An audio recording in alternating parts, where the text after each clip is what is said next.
త్యాగాలు చేసి భూమి అంతా కూడా పోలవరానికి ఇచ్చారు. ఇచ్చి ఈ రోజు మీరు చూస్తే చాలా ఇబ్బందులు పడ్డారు.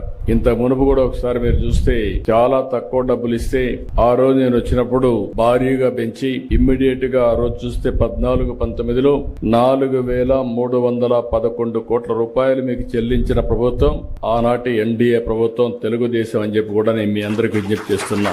ఆ తర్వాత మీరు చూస్తే నిన్నటి వరకు 5 సంవత్సరాలు బాధితుల్ని పట్టించుకున్న సందర్భమే లేదు. మీకోసం ఆలోచించిన దాఖలాలు లేవు. కడాన మిమ్మల్ని చూస్తే చాలా బాధేస్తుంది.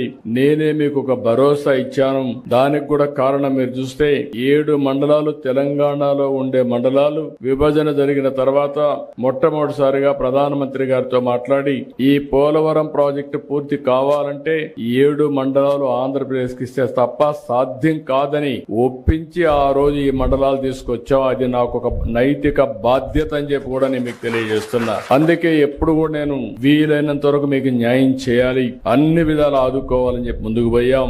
ఈ రోజు కూడా ఈ ప్రభుత్వం వచ్చిన తర్వాత 828 కోట్ల రూపాయలు మీ అకౌంట్ లో వేసామంటే అదే మాకుండే మీ మీద ప్రేమ, కమిట్మెంట్ అని చెప్పి కూడా నేను మీకు తెలియజేస్తున్నా.